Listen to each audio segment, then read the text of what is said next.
Don't touch me. You're the worst. A woman's scream echoes through the campsite. She is sobbing, and cold stares gather around her. But from my side, I only performed CPR when she passed out. There's no reason to be blamed, but she shows no sign of stopping her tears. She must be confused in her memory, so it would be cruel to blame her. Oh, geez. You're the worst. Chief Wilson. I was stunned. Then Chief Wilson, grinning, called out to me. He must have seen the whole thing. Her collapsing, me helping her. But Chief Wilson just smirks nastily, appearing to have no intention of helping me. You'll regret this. The woman suddenly stands up, tears still streaming, and runs away. You're doomed, Chief Wilson said, looking very pleased with himself, showing no intention of helping me at all. My name is Kevin, 28 years old. I work for a small trading company named Garcia Trading. I've been assigned to sales for a while, but my performance hasn't been improving as I hoped. According to my colleague, it seems Chief Wilson has been giving me only the tough sales targets as my responsibility. Naturally, my sales performance has been worse than others, and I end up getting nagged by Chief Wilson every day. Can't you do something more about this? I'm sorry. Today, again, I stand in front of Chief Wilson's desk, listening to him until he's satisfied. My colleagues must understand the unfairness. But, seeing the unreasonable work being assigned to themselves, they continue to turn a blind eye. Well, whatever. After saying his piece, Chief Wilson pulled out a file from his desk. The manager suggests maybe you should take on this sales area. Me. Checking the file, it was a major player in outdoor equipment. Normally, a small firm like ours wouldn't even be considered. It seemed like a shot in the dark. Probably even the manager didn't expect success. The boss says I should come along for the first visit. Really, why bother with such a pointless pitch? Chief Wilson grumbled under his breath. It must be a sales call with little to no chance of success. To those above, it seems as casual as buying a lottery ticket. Come on, get ready quickly. Yes, understood. Urged by Chief Wilson, I hurriedly grabbed my sales bag. To spare the grumbling Chief Wilson, I drove us to the major firm, STM. Interesting. STM was located in a large building, and upon entering, we were guided to the 10th floor. We were led to a reception-like room, and we were able to meet with the person in charge. It seems the manager didn't actually make an appointment, but just had a brief chat at some party. Still, I was surprised by STM's willingness to meet us, but the person in charge wasn't too keen. No matter how much the chief and I explained our product, they hardly showed any interest. I understand the points of Garcia Trading, but most of our contracts are pretty much fixed. Is that so? The person in charge was smiling, but it was almost a polite refusal. We had no choice but to give up, pack up our documents, and get ready to leave. Hey, that pen. The CEO has one just like it, an LED light pen. Handy, isn't it? The STM personnel showed interest in my pen. I had used it during our presentation and left it out on the table. Yeah, it is really handy. My pen has an LED light at the tip. It's useful for writing in the dark, like when you're solo camping at night. Plus, it's a pretty rare limited edition model I got at a camping event. The fact that the CEO also has one means he must be into camping too. Yeah, this is great. It's one of my favorite things. Chief Wilson. Suddenly, Chief Wilson grabbed my pen and started promoting it as if it were his own.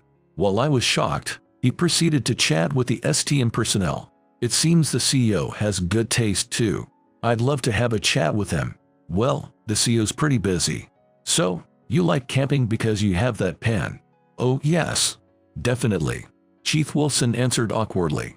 He once laughed at my outdoor hobbies, comparing them to kids playing in the mud. He's not supposed to be interested in camping at all. I went to Whispering Pines campground last week. Thinking this was a bad turn, I chimed in. That place is great. I love it and go there often. The scenery is beautiful around this time, isn't it? Yes. Relaxing with fishing while enjoying that view is the best. That sounds nice. You fish too. I catch and cook right there. The STM personnel seemed to be quite the camping enthusiast, and the conversation heated up. Just when I thought we could keep the good vibe going, Chief Wilson suddenly cut in. Whispering Pines campground is great, isn't it? Well, unfortunately, I don't have time today. Can we schedule an appointment to talk more? Oh, yes, that sounds good. The STM personnel checks their watch. How about next Monday? That works for me. My schedule is clear. Chief Wilson quickly leans in and proceeds with the conversation with the STM personnel. Obviously, I couldn't leave Chief Wilson out of the conversation, so I just supported until it was over. Thank you. See you then.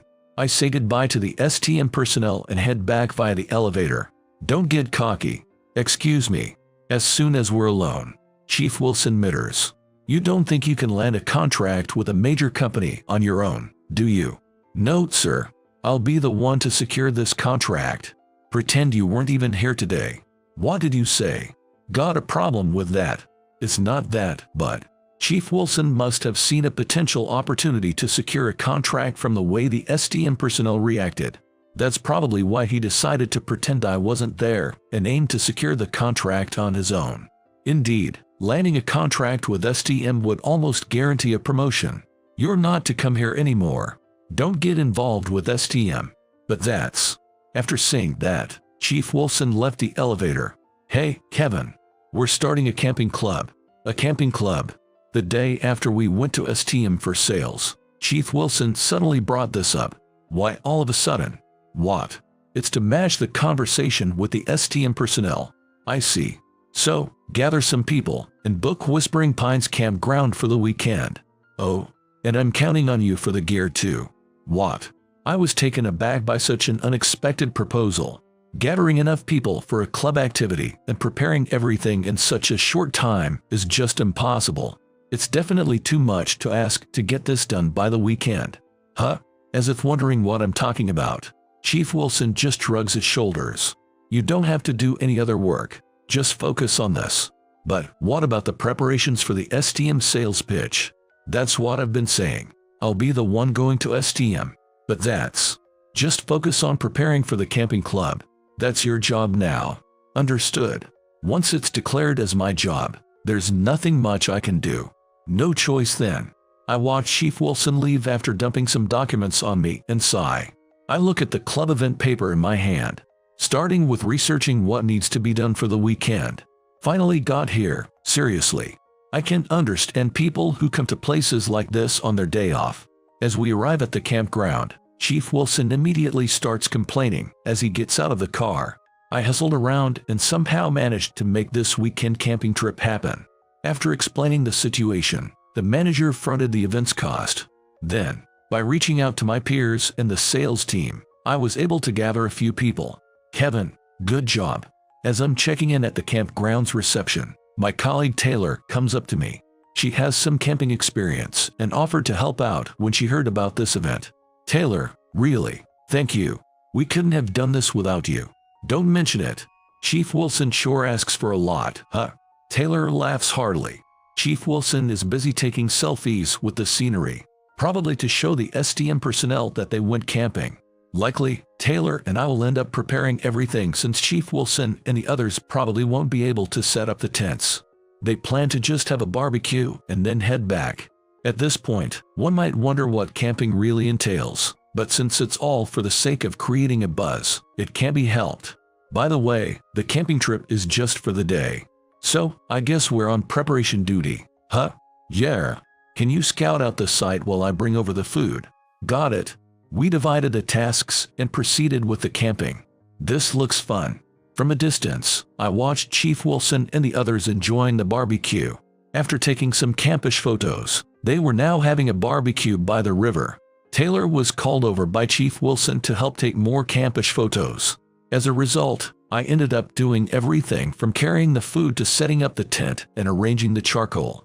I'm already pretty tired, and I'll probably be the one doing most of the cleanup too.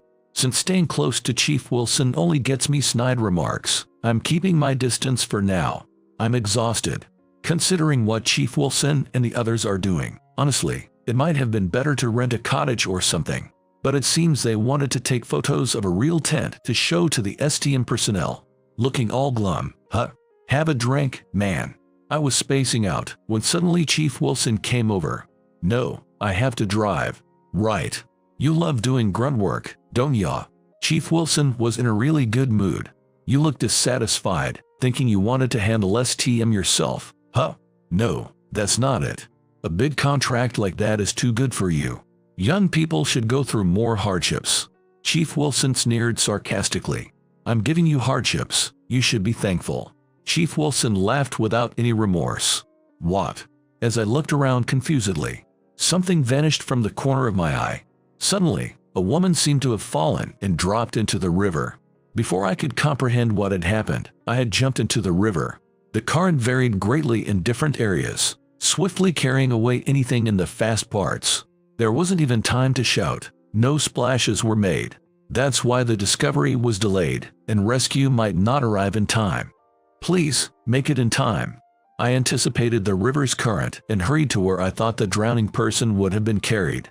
There, I spotted someone fluttering in the flow and quickly secured them, pulling her to shore and checking. She seemed to be unconscious. Are you okay? Can you hear me? Even shouting loudly, there was no response. She seemed not to be breathing at all. Please, please. I started administering chest compressions in a panic. Hey, what's going on? This is dangerous. Chief Wilson called out to me, but I had no time to explain. People started gathering around, wondering what had happened, watching us from a distance, seemingly clueless about what was happening. Perhaps due to the chest compressions, the woman seemed to regain consciousness. I realized then she was a delicate girl with a very cute face. Are you awake? Where am I? I talked to her, but she seemed to have no idea what had happened. After looking around nervously, she compared herself to me. What? She turned bright red, tears starting to form in her eyes. How dare you touch me? You're the worst. Her voice echoed throughout the campground. She started crying, and the surrounding people began casting cold glances at us. All I had done was perform CPR on her after she passed out. You'll regret this. The woman suddenly stood up and ran away, tears still streaming down her face. You're doomed. Chief Wilson seemed very pleased, showing no intention of helping me. Hey, the mood's killed. Let's leave this loser behind and go home. Let's call a taxi. Chief Wilson said this to everyone and quickly started preparing to leave. I was so shocked that my mind went blank. I can't even remember how I cleaned up or how I got back. After returning from the camp, I felt uncomfortable at the company. Chief Wilson had spread the story that I made a woman cry at the campsite. The rumor grew bigger and bigger, turning into a kind of gossip. And it seems Chief Wilson is frequently visiting STM with the photos from the camping trip. I'm not sure how far the negotiations have gone, but if a contract is secured, it would be a significant leap forward for him. Kevin, can I have a word? Yes, what is it? I was stopped in the hallway by the manager. It seems Wilson left some documents behind. Could you deliver them for me? Oh, yes, of course. The manager handed me the documents. The sales pitch at STM seems to be going well. Yes, thanks to the introduction from you, manager. That would save my face, too. The manager smiled and walked away down the hallway. To STM. Although Chief Wilson told me not to go to STM, I had no choice if the manager asked me to. Reluctantly, I decided to head to STM. It's as big a building as always. After a long time, I went to the STM building and checked in at the reception. I got on the elevator and pressed the button for the 10th floor. Eek. Someone got on at the 2nd floor. When a strange gasp of surprise went up, I instinctively looked up to check it out. Oh, why you're... It was the woman from the campsite, the one I had performed CPR on. When she saw my face, her mouth opened and closed wordlessly. Soon after, her face turned bright red, and she silently turned away. She didn't respond when I tried to speak to her. She seemed to be trembling as she faced the elevator doors. I wanted to clear up the misunderstanding, but forcing a conversation didn't seem right. As soon as the elevator doors opened, the woman dashed out. I fought to let it be, but then she ended up getting on the elevator with someone else.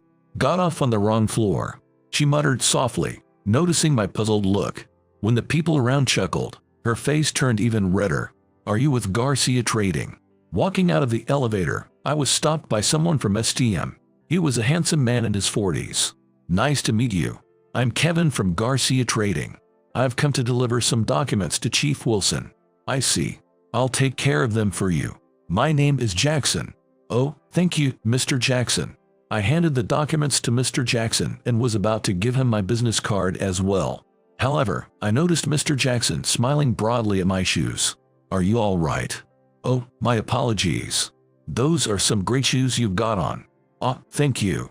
They're leather shoes from a boot brand. They have high water repellency, and the rubber is high performance too. They're leather shoes that you could easily wear outdoors, aren't they? Yes, that's right. I really like shoes from this place. Sorry, I got carried away talking about it. I blurted out my bad habit and hurriedly apologized to Mr. Jackson. When it comes to outdoor stuff, I just can't help but talk too much. No, not at all. Look, I'm the same way. Jackson smiled refreshingly and lifted the hem of his pants to show his shoes. Indeed, his shoes were from the same brand I love. Wow, that's true. These shoes are great, aren't they? Yes. I'm not going outdoors with these, but I just don't feel right unless they're sturdy. I get it. It's easy to feel uneasy otherwise. Talking with Jackson was enjoyable, and I found myself getting caught up in the conversation. By the way, Garcia Trading went to Whispering Pines campground recently, right? Yes. Well, for me, it was a memory mod by making a girl cry. Not particularly pleasant. Would you like to go somewhere together with our camping club? That sounds great. Oh, but, I replied without thinking, but Chief Wilson had told me not to get involved with STM. Is it really okay to make promises about joint events on my own? No, passing up such an opportunity might lead to problems later on. Is something the matter? No, I'd definitely like to go somewhere together. I'm looking forward to it. Oh, we'll provide the camping gear. That's very much appreciated. We have many beginners. Then, should I hand over the documents to the person here now and discuss the joint event? Yes, that would be best. Chief Wilson should be able to put them together. Understood. We'll do that. Thank you very much. I'll be leaving then. Yes. I'm looking forward to seeing you at the joint event. After saying goodbye to Jackson, I headed back to the elevator. Whoa. Turning around, I saw that girl from the hallway's end looking this way. Oh. When our eyes met, the girl's face turned red, and she quickly went somewhere else. Pondering over the cute and curious girl, I headed back to the company. Hello. It seems discussions between Jackson and Chief Wilson had progressed, and our joint camping trip with STM became a reality. We went to a mountain owned by STM during a long weekend, turning it into a quite authentic camping experience. STM had many camping experts among them, each swiftly setting up their tents. For the campfire, we decided to start it from scratch with firewood, so several of us, including me, were gathering dry branches in the woods. That's where I ran into the girl I had performed CPR on again. Apparently, she was indeed an employee of STM. When she saw me, she seemed about to run away, but stopped when I called out to her. She just fidgeted and couldn't talk properly. I wanted to clear up the misunderstanding about the touching, but I didn't want to scare her by being too forward. While I was thinking about what to say, something cold touched my cheek. Checking what it was, I found that a rain shower had started, much like a sudden evening downpour. This is bad. Recalling the mountain's terrain, I realized a grim situation. We need to hurry, or it could get dangerous. In a panic, I grabbed her hand and rushed back to our base camp. No way. Before us flowed a swollen river. The log bridge that should have been there was gone, completely severed. What should we do? We need to find another way. The woman was visibly distressed, on the verge of tears. However, the rain was getting stronger, and visibility was severely reduced. Moving recklessly could lead to slipping into the river or falling off a cliff. Do you have a smartphone? No, I left it in my bag. Me too. Both of us had left our smartphones behind, thinking we'd only be gathering firewood. Without a map or a way to communicate, staying put and waiting for help was the best option. But being continuously hit by the cold rain could deplete our energy before surviving the cold night. We needed a way to protect ourselves from the rain and wind. Let me borrow that branch for a moment. Okay. I selected a larger branch and hucked it between two trees.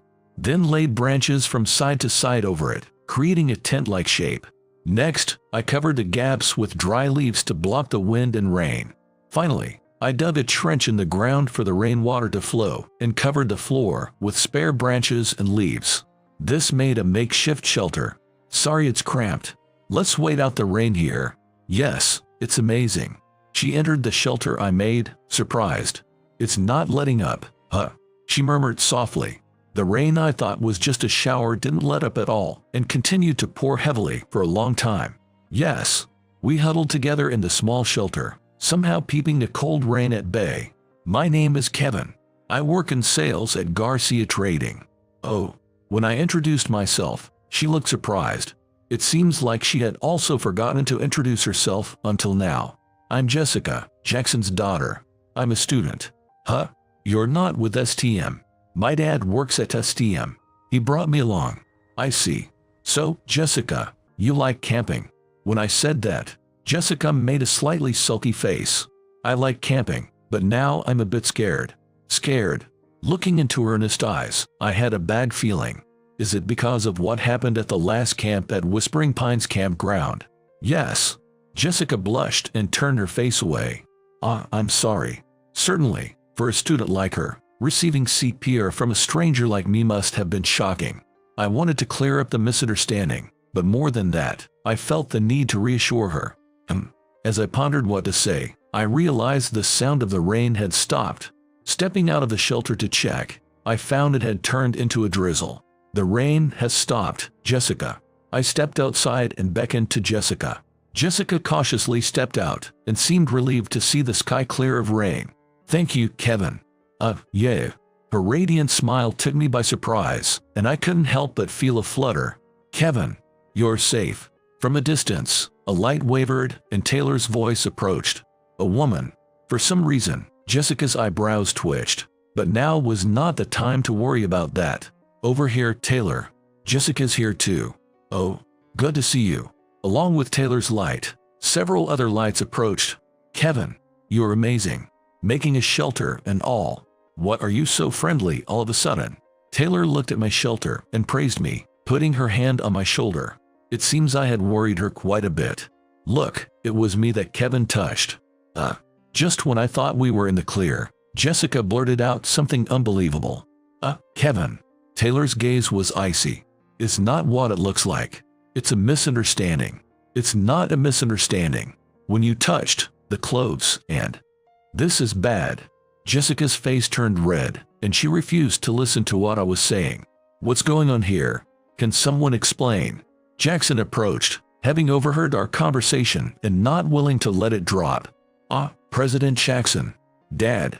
Then Taylor and Jessica exclaimed something shocking at the same time. President. I asked Taylor. Yeah. He's the president of STM. Handsome, right? Jackson is the president of STM. But what did Jessica say? Dad. Yes. He's my father. Jessica clearly stated that Jackson was her father. This seemed like a really bad situation to me. Let's call it a day for now, and I will talk to Jessica. You, come to our company later. Jackson said with an undeniable force. Understood. I could only nod weakly in response. That's the end for you. Getting too cocky. Chief Wilson sneered at me while we were waiting for the elevator at the STM building. As for me, my promotion is guaranteed. Chief Wilson was in a very good mood. I did research online and went all out for the joint camping. I had a great time with President Jackson. Chief Wilson had participated in the joint camping with STM, where he was in charge. According to everyone in the sales department, he showed off his camping knowledge to STM's people. The fact that the president left midway was kept under wraps, and internally, the joint camping was deemed a huge success. Apparently, STM has reached out wanting to discuss a contract. This could be the biggest contract in our company's history, and rumors are swirling that Chief Wilson is being considered for an executive position. Meanwhile, rumors are spreading about me making the president's daughter cry and angering the president himself. To be honest, that's exactly what happened. Just thinking about what kind of punishment might be coming my way was disheartening. Actually, whether I can safely return is not even certain. This elevator seems like your countdown, Chief Wilson said as the floor numbers descended from 10 to 1. Indeed, I couldn't help feeling something ominous as he said. Well, what is this supposed to mean? Prepared ourselves. Chief Wilson and I made our way to the president's office. There, President Jackson was waiting, but oddly enough, Jessica was standing right next to me. She was blushing and seemed very happy. Would it bother you if I were here? It's not that I mind, but I'm just wondering if it's okay. If you don't mind, then that's great. She smiled sweetly and didn't seem to want to leave my side. Let me explain. President Jackson started, seeming a bit reluctant to speak. Jessica remembers being touched by you at the Whispering Pines campground. Indeed, Jessica had said as much and had cried, but her memory of before and after is hazy, and she thinks she felt you were wonderful. Is that so? I wasn't sure myself, so I looked into it and found someone who had recorded the incident on their smartphone. Really? Yes. We were able to confirm you pulling Jessica from the river and performing CPR on her. Does this mean the misunderstanding is resolved? I'm sorry, Kevin. I don't remember it well. Jessica looked at me with sparkling eyes. Being gazed at by such a cute girl, I couldn't help feeling embarrassed. I'm sorry. I've sheltered her too much, and she doesn't understand how to gauge distance with men. I see. Perhaps this is what being a president's daughter entails. In short, you've saved my daughter twice. I can't thank you enough. President Jackson expressed his deep appreciation. It was nothing, really.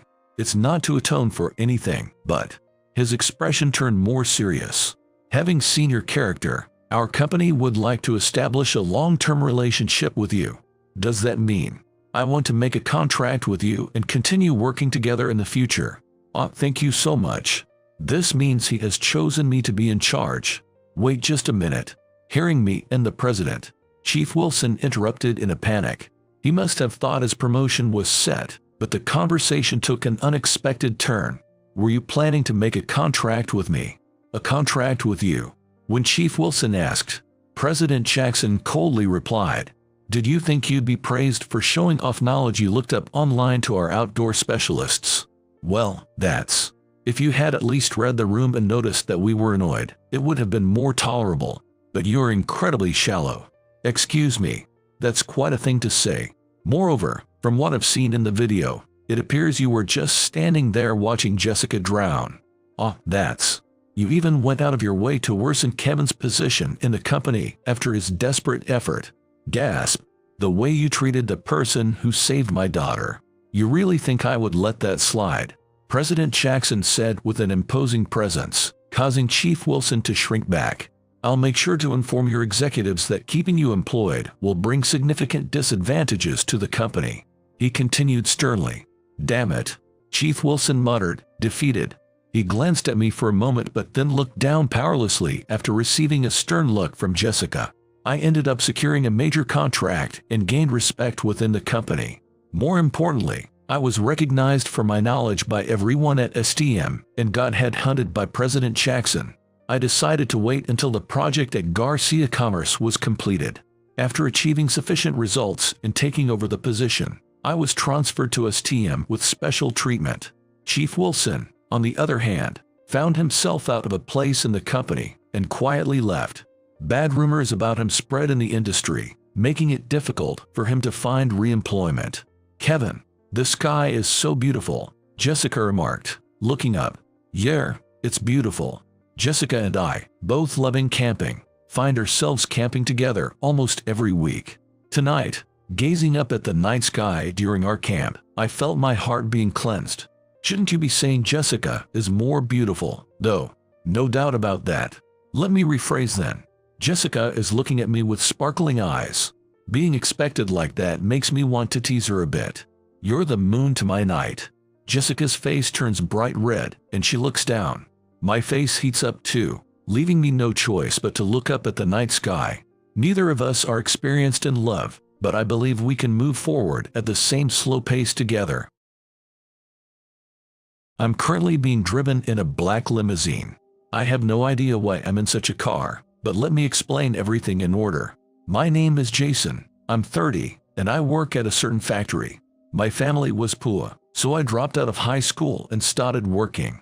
My dad was a good-for-nothing, always drinking and fighting with my mom. Since my dad didn't work, my mom had no choice but to work in the nightlife business. I think she was working as a manager at a bar. When my mom was working, I would stay at the house of a kind old lady in the neighborhood. This lady wasn't related to me by blood, but she loved children very much and was kind to me and my sister. I heard that when she was younger, she lost her child to a disease that could be cured today. Maybe because I resembled her child, she was really kind to me.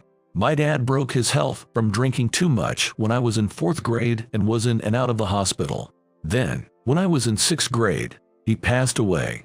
Even though he was such a lousy father, I thought it was better to have him than not. The house felt so empty and lonely without him. When he wasn't drinking, my dad was very kind, and we would play cash together sometimes. There were times when my sister, my dad, and I would go to the park to play tag. Dad, if you hadn't drank, none of this would have happened. I hate the alcohol that took you away. Why does alcohol even exist in this world? I even blame my mom, who worked with alcohol. But she said that working at a well-paying bar was the best she could do since she had no other qualifications. As a child, I couldn't understand my mom well and disliked her for a long time. Other friends' moms worked part-time jobs during the day, even if they worked. My mom looked a bit flashy because of her job, so I was teased by my classmates. A bar isn't a shady place or anything, but just because it's in the nightlife business, many parents shun it. So I assumed they probably said, "You shouldn't get close to Jason's mom because she works in a strange job." Why is it that only our family is so poor? It's going to be depressing going to middle school. I'll be teased by everyone.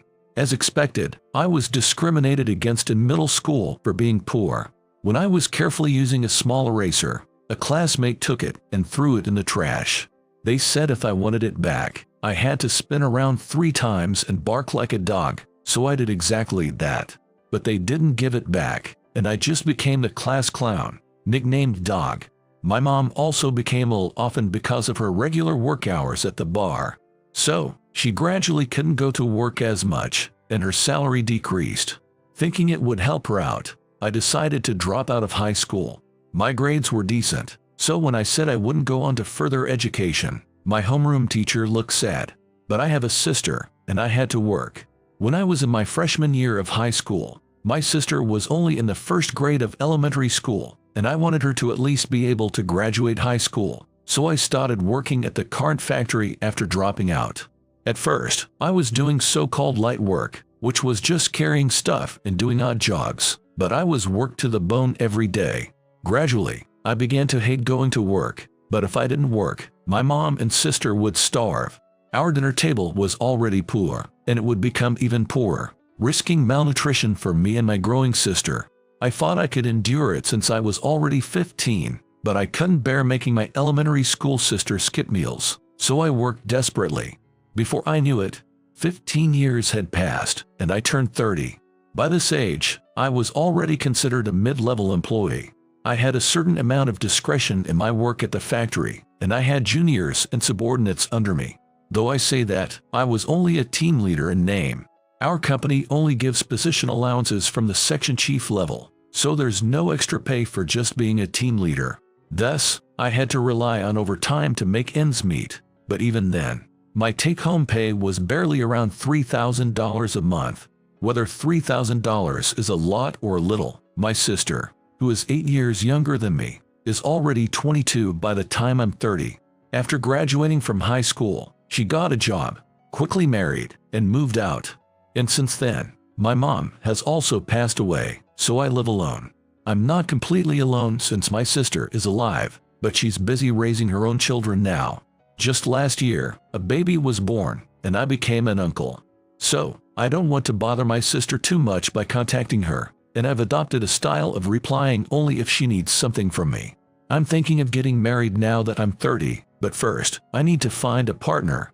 Or rather, I wonder if anyone would like someone like me, who dropped out of high school without any special qualifications. Plus, my family background is complicated. Women probably prefer a man with a good family background, high income, high education, and handsome looks. Unfortunately, I'm far from being handsome. I'm on the unattractive side. I feel so pathetic that I don't see any good in myself, and it brings me to tears. If I were incredibly handsome, I might not be working in a factory but scouted on the streets to become a model or an actor. But, born unattractive as I am, such a future was never possible for me, and I've been living a hollow life. One day, I was invited by a middle school classmate to go to a matchmaking party, but no one showed interest in me, and everyone avoided me. When asked about my education, I answered honestly, and the women all made faces of disgust and quickly left. Being a high school dropout must really be a deal breaker for men. There was some light food provided, but I wasn't in the mood to eat, so I just trudged home. I'll buy something on the way home. I don't feel like cooking on a day like this. There's a supermarket nearby that has what I'm looking for, so I decided to buy some prepared dishes there. The only thing I look forward to is the discounted fried chicken at a supermarket called Smiley Mart. When you live alone as a man, you don't bother making fried food, so buying fried chicken from a supermarket is the best. The fried chicken at Smiley Mart is delicious, and the strong garlic aroma is irresistible. My job involves physical labor, so sometimes I crave something hearty like this. I wonder if it's 60% off today. They sometimes have a 60% off sale, and that's the only time I buy it. If only I had more money. As I was walking, I saw someone illuminated by the street lights. The person had collapsed at the edge of the road, dressed in tatters. "Hey, are you okay? What happened?" Thinking something had happened, I ran over and called out to the person.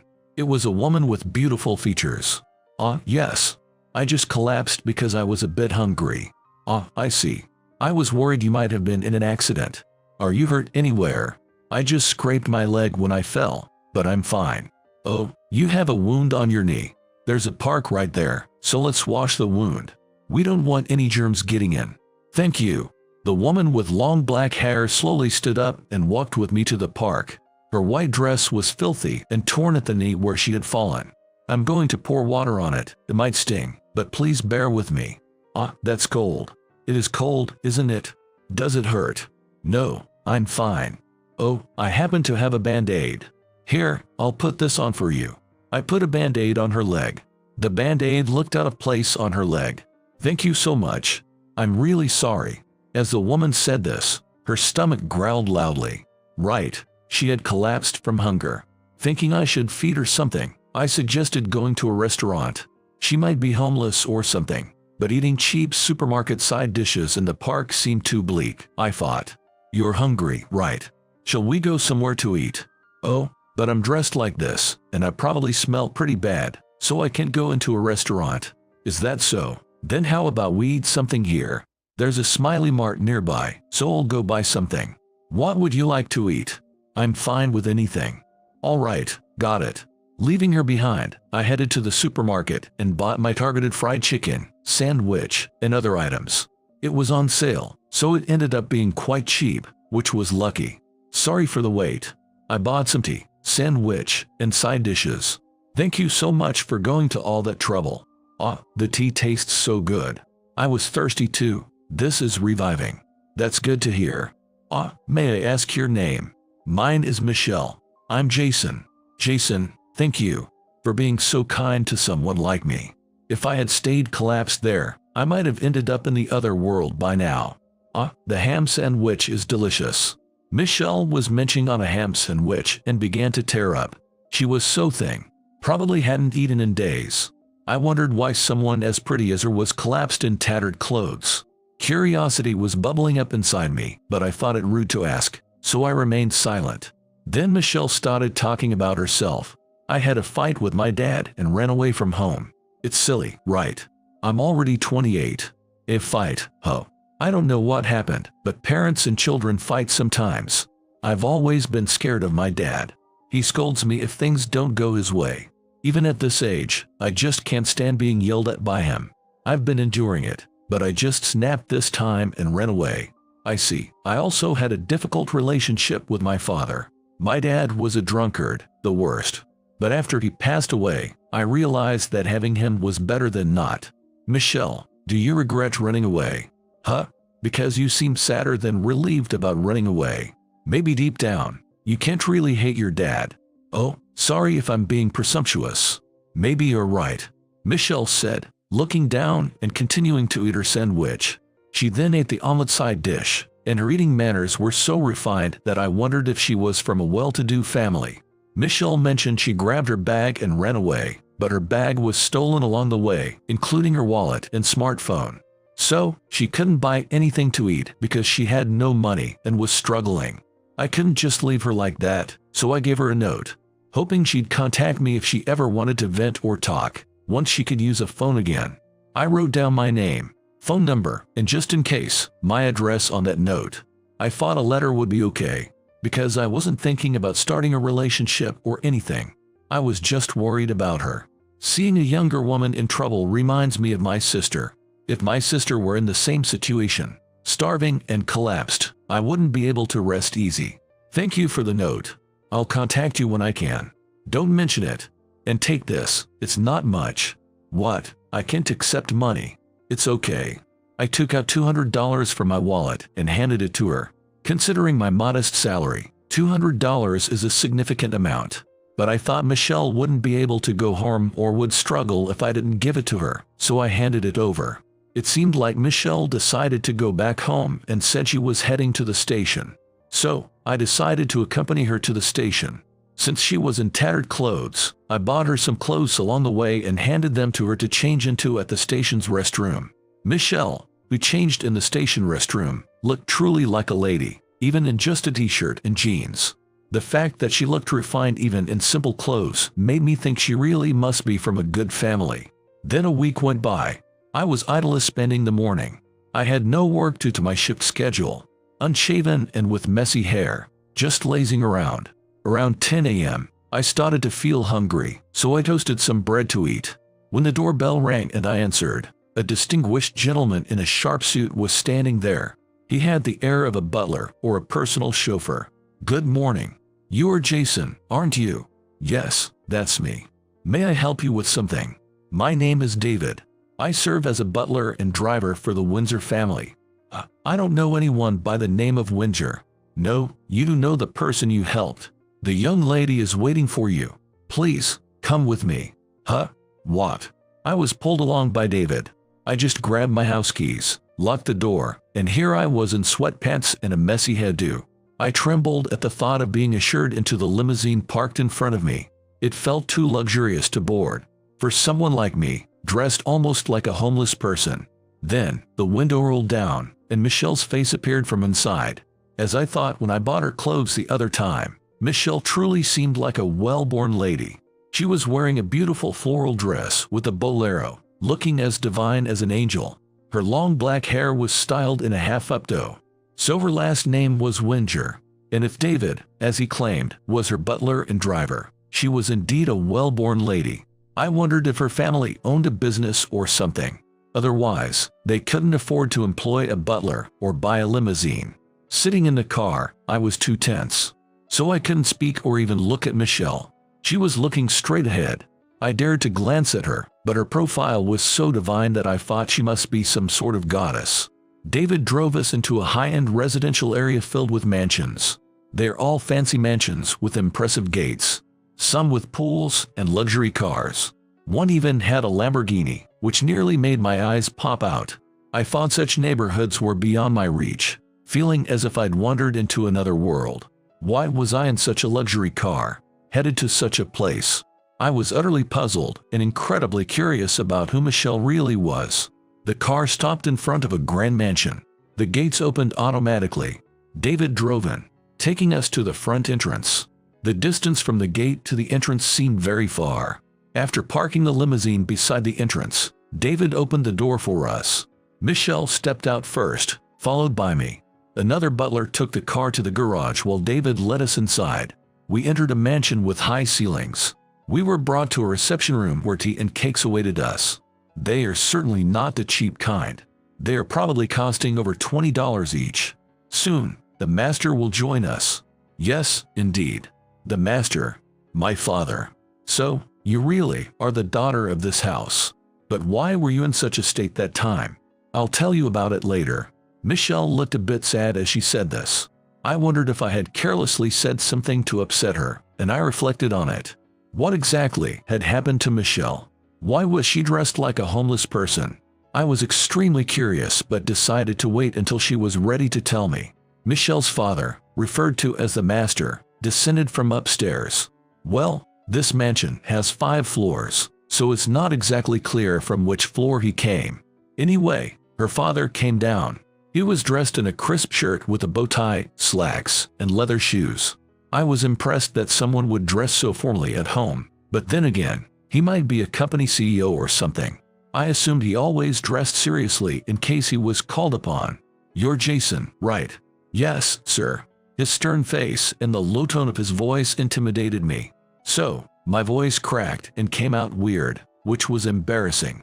"My daughter has told me how much she owes you." "Thank you very much." Oh, I was relieved to realize he wasn't angry with me. The way he had glared at me initially made me nervous, thinking I might be an unwelcome guest. But his words of gratitude suggested he knew the situation from Michelle. If he wasn't as scary as he seemed, that was fine by me. "Jason, I have something to ask of you. Would you marry my daughter Michelle and join our family?" "What? Wait, does that mean?" I thought I loved Michelle, but I realized I've only been holding her back. I want her to be happy, yet I've only been in her way. Michelle ran away from home because she detested the marriage I arranged for her. "I see. Michelle, I'm sorry for controlling your life. I was a terrible parent. After your mother died, I became overprotective and interfered too much, thinking I was doing it for your good, but I was wrong. Michelle, do you want to marry Jason?" "Yes, father. But are you sure?" "It doesn't matter, as long as you are happy. I was too hasty, wanting you to marry and leave me, hoping you'd forget about me." "What does that mean? Are you going somewhere, father?" "No, I have terminal cancer. I didn't tell you because I thought it would make you sad. I thought getting married would ensure someone would take care of you, and the house would be secure. That's why I rushed the marriage. I'm sorry for making you suffer because of me." "No, father, why didn't you tell me sooner? Do I look that weak to you?" "No, you are strong. But I didn't want to burden you with unnecessary worries." "Sorry, Michelle. You lost your mother early, and now you're losing your father in your 20s. I wanted to stay with you longer, watch over you, see my grandchildren and great-grandchildren." "Father, no. This is too much. Why do you have to be sick? It's so unfair. Don't blame God. Maybe it was my fate. I've lived an unhealthy life, so it's not surprising. Michelle, take care of yourself and be happy with Jason." "Are you sure about this, Mr. Windsor? Is it okay to entrust Michelle to me? I'm just a high school dropout working at a factory. I'm sure I'm inferior to the man you chose for her in terms of education and career." "It's okay. I've finally realized that people can't be judged by their education or career alone. I've always prided myself on being a highly educated doctor and chairman, and I wanted Michelle to marry a well-educated, skilled surgeon to ensure her happiness. But I was wrong. After Michelle ran away and we couldn't find her, I realized my mistake," he said sadly. It seems he, a highly educated doctor and chairman of a large hospital, wanted to find a similarly accomplished doctor for Michelle as a husband. After Michelle disappeared, I searched everywhere. Though I reported it to the police, we couldn't find her. I didn't know if she was involved in an incident or already dead. I was frantic, and it finally hit me that I shouldn't have forced her. When Michelle returned, she brought tattered clothes but came home dressed nicely. "I heard you bought her new clothes. She was happy you gave her food." "Ah, the clothes we bought on the way back.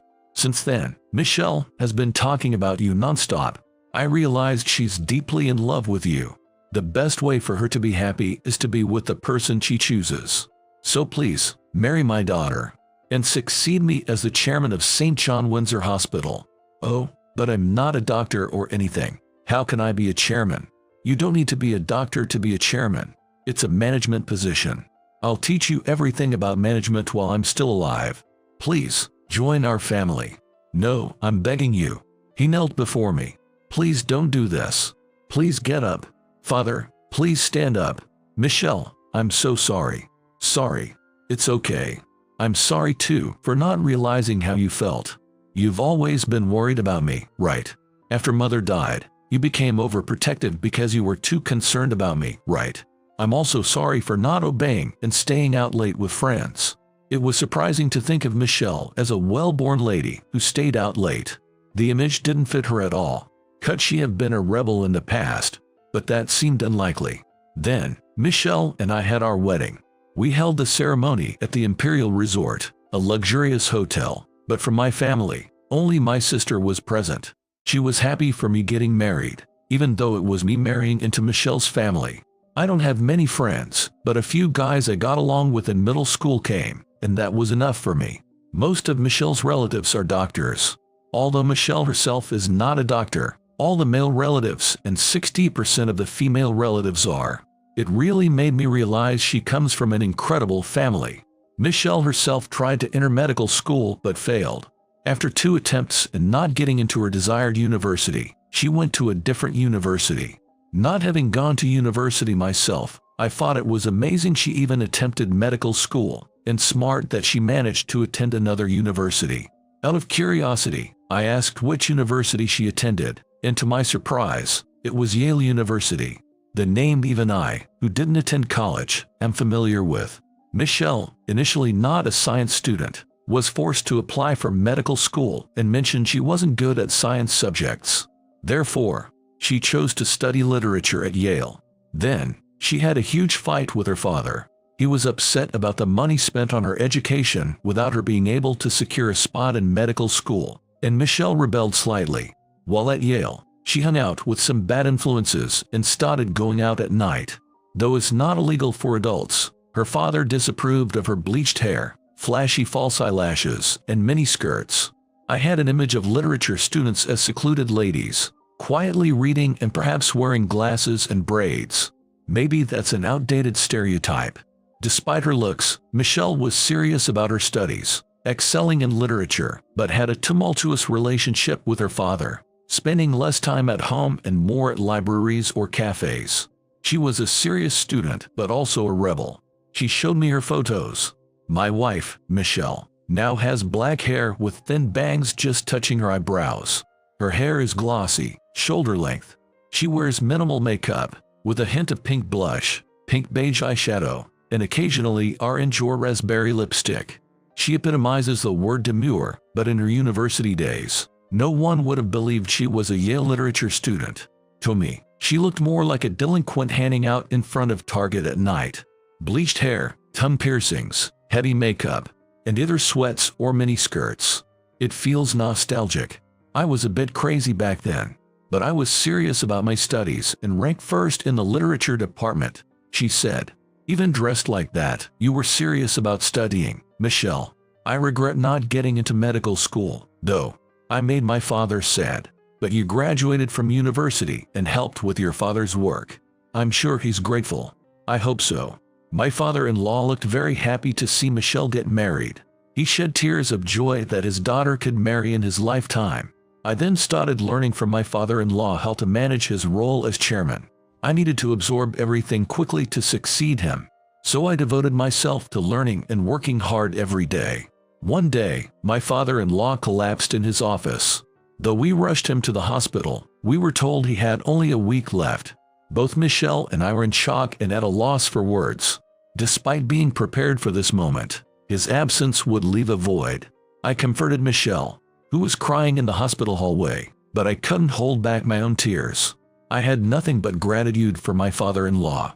He treated me like his own son and always brought me fine liquor, always saying he couldn't drink it himself anymore. He also gifted me his collection of luxury items, including his Rolex, McLaren, Lamborghini, and Mercedes, are also all mine. While receiving these gifts was nice, I was mostly touched by his kindness towards me. My old man was a total scumbag, but deep down I still think he was a good guy. I wonder what kind of conversation he would have had with my stepdad if he were alive. Maybe they would have had a drink together. Who knows? My stepdad passed away after he went into a coma. It happened exactly 1 week after he was hospitalized, just like the doctor said it would. His face looked like he was just sleeping, not suffering at all. It felt like he would just wake up and say good morning any minute now. But the reality hit me that he would never wake up again, and tears streamed down my face. Michelle cried quietly in the hospital, but at home she cried her heart out. My stepdad was a devout Christian, so we had a pastor perform his funeral. It was the first time I had ever sung a hymn. It was a strange feeling, because the funeral didn't have a gloomy atmosphere at all. We gradually got back to our daily lives, and the sadness slowly faded away. But Michelle would still get sad sometimes, and she would just space out. She works for me as a secretary, and she would make mistakes sometimes. One day, Michelle said she wasn't feeling well and took a day off from work. She looked so tired, so I asked David to take her to a regular doctor. I couldn't concentrate on my work at all. I just hoped it wasn't anything serious. When I got home from work, David and Michelle greeted me with big smiles on their faces. Guess what? I went to the hospital today and I'm pregnant. Wait, you are pregnant? Yes, I am. The baby is already 3 months old. I had no idea. Congratulations. Wow, I'm gonna be a dad. Congratulations to you too. It's going to be a lively house from now on. Yay, I'll do my best to be a good dad. I want to be the baby's playmate. The baby that was born looked just like my stepdad. My stepdad had natural brown hair and curly hair, unlike Michelle, and our son also had natural brown hair and curly hair. Michelle gave him part of her stepdad's name and named him Ian. Ian is the star of our family now. I never thought I would be this happy, so I still think that meeting was fate. My name is John Miller, 28 years old. I'm a doctor working at a general hospital in a rural area, similar to somewhere in Kansas. My specialty is surgery, and as a newbie, I spend my days performing surgeries from morning to night. Surgeries can be quick, lasting about an hour, or they can stretch for several hours. Despite being young, standing all day is exhausting. Just yesterday, I was rushed off my feet dealing with an emergency patient and barely got any sleep. Due to some circumstances, I swapped working days with another doctor, so I'm on night shift duty today. There's still half a day left until my shift starts, but going home feels like too much of a hassle. I might as well sleep here. Someone will wake me up when it's time, so there's no worry about oversleeping. Lately, I haven't been able to go home much. My shirt is all wrinkled, and my hair's a mess from sleep. Of course, I've changed clothes and taken a shower. Cleanliness is important when you work at a hospital, but the stress and fatigue never seem to disappear, leaving me in a constant state of exhaustion. Dr. Miller, don't sleep here. Go home and sleep in your bed. If you look so tired, it'll make the patients anxious. Sorry, nurse manager, but I've got a surgery lined up later. There's still 3 hours left, isn't there? Your house is just around the corner, so go take a bath and change your clothes. Understood. If I have 3 hours, I'd rather nap, but indeed, a bath might help relieve the fatigue. It would certainly freshen me up. My apartment is just a 10-minute drive from the hospital, so I can sleep for 2 hours even after taking a bath. For a doctor, those 2 hours of nap are precious. I'll be back in a bit. Okay, take care. Please come back by 3 p.m. Got it. As I'm about to follow the nurse manager's advice and head home, Nurse Parker stops me. Dr. Miller, this is the chart for the emergency patient from yesterday. The hospital director wants your input compiled for tomorrow's conference. Who asked for it? The hospital director. Why the hospital director? I don't know, but I handed that patient over to Dr. Adams. Dr. Adams had to leave suddenly because his wife went into labor. Really? Yes, really. Dr. Adams' wife has a chronic condition and was told it would be difficult for her to get pregnant. The pregnancy carries quite a risk, and Dr. Adams must be worried. I knew about his wife's situation, and we were all supporting Dr. Adams, but why today, of all days, is it me? And at this timing? It doesn't seem like I'll be able to afford the luxury of going home for a bath anymore. I might as well give up on the bath and the nap and start preparing for tomorrow. I'll probably be rushed off my feet with emergencies today anyway, so if I'm going to do it, now's the time. I might have to check on Dr. Adams' patient's chart too. Parker, could you bring me Dr. Adams' patient's chart as well? Sure, I'll prepare it right away. After receiving the documents, I sneak into the consultation room to avoid being seen by the nurse manager. The emergency patient brought in yesterday had fallen while drunk, and unfortunately, the fall resulted in a fracture. Upon examination, a small tumor was found in the brain. The patient was unaware and had no symptoms, but it was decided to admit them for a thorough examination. At tomorrow's conference, I'll have to present a treatment plan. Now I have a headache. There are several patients who will be admitted starting tomorrow. I'm aware of the patients under my care, but I'm not sure about Dr. Adams' patients. I should check their charts just in case. As I'm reading the charts, I hear Nurse Parker's voice. Dr. Miller, it's Parker. I've brought the charts. Just a moment, I'll open the door. I unlock the door, and after scanning the hallway, I invite Nurse Parker inside. It's okay, I've kept it a secret from the nurse manager, Parker says with a mischievous grin. Thanks, that really helps. I couldn't stand being nagged about it. Doctor, you're working too hard. The nurse manager is worried about you too. Here, have some coffee. I also brought your favorite macarons. Oh, nice touch. Thank you. Nurse Parker is a veteran nurse, 2 years my junior. Her skills are solid, and her knowledge is vast. She was a savior to me during my residency. Most of all, she's a master of attention to detail and care, trusted by both patients and doctors alike. She always has perfect timing with her offerings, and many doctors have been saved by her. Dr. Adams' wife is having a pretty difficult labor. It seems to be a precarious situation, and it looks like he'll be absent from tomorrow's conference. Did you hear from him? Just now. I see. Good thing you prepared the charts. It's going to be tough, but please hang in there. I'll manage somehow for tomorrow. Dr. Adams is responsible for 3 patients. I go through each patient's chart one by one. Huh? What's wrong? I find a familiar name on one of the charts. Could it be? Do you know this person? I'm not sure. Could be someone with the same name. But it's a rare name, isn't it? I don't think there are many people with that exact same name. Parker is right. A surname like Windsor must be pretty rare nationwide. The first name and age match too. This has to be her. Windsor Charlotte. She was my classmate in middle school. Seeing her name brings back the bitter memories of my middle school days. To say the least, I was unremarkable. I lean more towards the introverted side, a nondescript presence in class. Neither handsome or particularly good at studies. I lacked any standout talents, just another face in the crowd. But that doesn't mean I was completely overlooked. I think I had a fair number of friends, despite being part of the background. Typically, classes are divided into flashy groups, a middle layer, and the quieter ones. That didn't mean there was no interaction. I got along well with every group, but Windsor Charlotte was different. For some reason, she saw me as an enemy. Miller, you're in the way. Don't show up in front of me. Oh, sorry. I'll leave right away. Sorry. That's not enough. Don't even get in my sight. Charlotte was beautiful and from a well-to-do family, yet she was harsh with her words. She puts on a facade in front of people who matter but looks down on those she deems unimportant, like me. Though I say like me, it seems I'm the only one she despises. I don't know what I did to earn her scorn, but I became her target. Charlotte stood out at school, and many boys admired her, unaware of her true nature. From a distance, she was beautiful and smart, seemingly unattainable. They were all being fooled. I've always been good with my hands, excelling in home economics, sewing, and cooking better than anyone else. You, always failing math but acing home ec.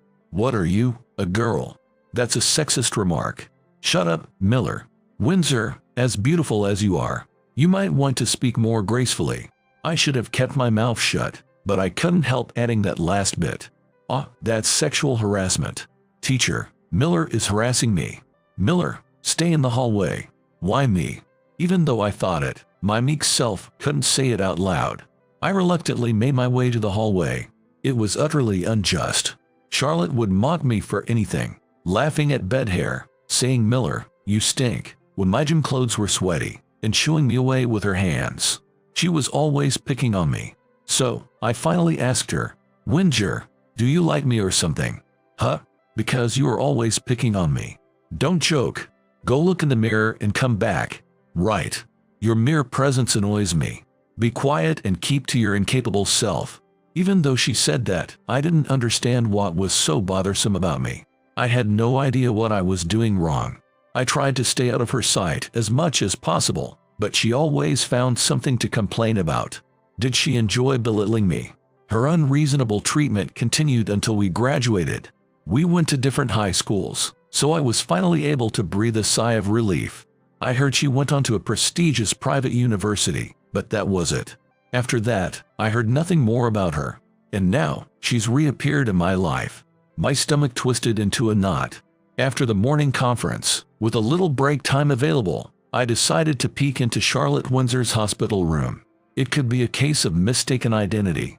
So, I thought I'd check just in case. Since it's my private time, I'll go without my white coat. Shoot, my shirt is all wrinkled. Well, it's okay. I'm just going to take a quick look. With that casual thought, I head to the ward, and by chance, I run into her walking from the other side. Is that you, Miller? Winger? What are you doing here? Well, just. Still as feeble and shabby looking as ever. I might indeed look frail from working non-stop and not getting enough sleep. My shirt, unironed and mass-produced, is far from stylish. I admit, I might appear weak and unimpressive.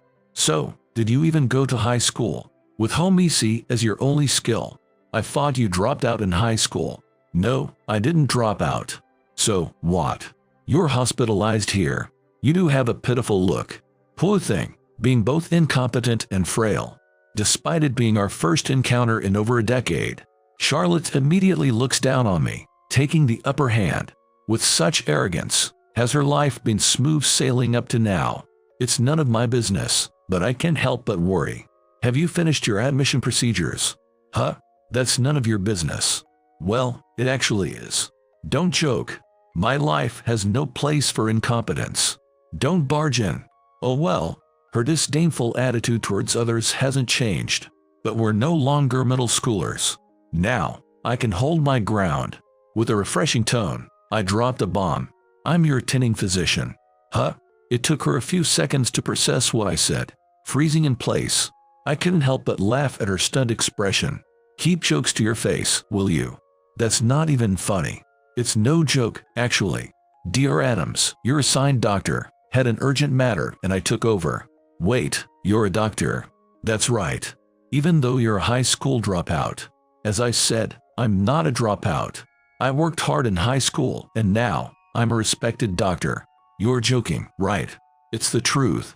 Right then, Nurse Parker came over. Dr. Miller, the head of surgery, was looking for you.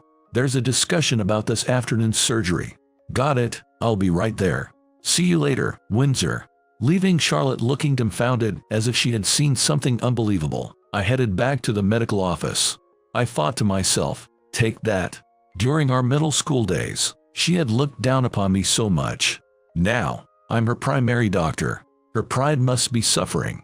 Not to brag, but the medical school I attended is more renowned and prestigious than the famous private university she went to. I can't wait to see her stomping her feet in frustration. I can't wait to see her face when she finds out. Am I being petty for thinking this way? She's very beautiful, isn't she? Was she her first love? Absolutely not. If anything, I was her first love. That's hardly likely. You never know. The world is full of mysteries. It's not uncommon to be drawn to something different from oneself. Even so, the idea of you being her first love is far-fetched. It's not happening. No, it's not. I meant it as a light joke, but being denied so flatly kind of brings me down. I don't have any particular attachment to her. This time, it's just doctor and patient. The unpleasant memories from middle school don't matter. I'll focus on treating her disease. Fortunately, her cancer, specific to women, was caught early. Surgery to remove it should prevent any life-threatening issues. Still, she must be feeling anxious. I want to encourage her, but she might be displeased just because it's me. Now, what tone should I use when I talk to her? As I ponder this, I find myself outside her hospital room. I could hear voices from inside. How loudly are they talking inside? You really are useless. Can't do your job properly, and now you're sick. We're really busy. Don't bother us. It can't be helped, Dad. Charlotte has always been dragging us down. Ashley is so capable. Why are you so foolish? You received the same upbringing. The voices seem to belong to Charlotte's father and sister. However, the content of their conversation is unsettling. I quietly open the door of the hospital room and eavesdrop. There's never been anyone in our family who got cancer. Are you really my child? Are you doubting my fidelity? No, that's not it. I can understand why Dad might think that. Even I wonder if she's really my sister. What is this? They're family, right? But this conversation is too cruel. Too much so. To have such a conversation in front of a sick person. Stress is the last thing a cancer patient needs. Do these people understand that? Looking at Charlotte, she's biting her lip, looking down. Why don't you say something? I'm sorry. I can hear you. I'm sorry. She manages to speak in a barely audible voice. I've never seen this side of Charlotte. The Charlotte I knew was always confident, maybe a bit abrasive, but accomplished, admired by everyone. This is a complete turnaround. Was she bullied like this at home by her family? It's because you don't behave that I'm suspected of being unfaithful. You're really a curse. Please, enough is enough. Mom, don't be mad at Charlotte. I guess I took all the good genes from both you and Dad. Sorry, Charlotte. I couldn't leave any for you. Are these the words of a family that shares the same blood? It's beyond my comprehension. Too cruel. I couldn't hold back any longer and interrupt. Excuse me, Mr. Windsor, how are you feeling? The father, mother, and sister turn in surprise. Who are you? How rude to just barge in. I did knock. Isn't it rather rude of you to be talking so loudly outside the room that it echoes? So, who are you exactly? I'm Charlotte's attending physician, Miller. Attending physician. You. Lame. Pathetic. Charlotte, even your doctor is uncool. How unreliable. Are you really a doctor? Can you even perform surgery? Everyone in the family being rude. Is this the Windsor style? Certainly, being in such a family would twist one's personality. However, the current Charlotte is my patient. She's someone I must protect. If she's allowed to be spoken to so freely, her illness won't improve. It will only worsen. I am the attending physician. All right, let's teach them a lesson. What rude people. What kind of talk is that towards the attending physician treating their precious family? Huh? Precious family? Who? Charlotte. You mean this failure is supposed to be a part of a precious family? You must be joking. It's nothing but a nuisance to get sick at such a busy time. Are these remarks directed towards her blood-related sister? I can hardly believe my ears. How could she have survived in such a family? How dare you speak so harshly to your own sister? Are you even human? You're disrupting the treatment. Please leave immediately. What's with your attitude? I'll complain to the hospital director and get my attending changed. Feel free to do so. However, I'm the only one who can cure Charlotte. You're quite confident, aren't you? You don't look particularly competent though. That's none of your business. It's time for the examination, so please leave promptly. Although she seemed like she still wanted to say something, I ignored her and ushered the three out of the hospital room. Is this what the Windsor blood is like? Intense. Charlotte, who had been scolded by her family, looked crestfallen and held back tears, but when someone else replaced me, she returned to her usual self. Who do you think you are? Why did you interfere? Because Windsor seemed to be in distress. Was it too much interference? Way too much.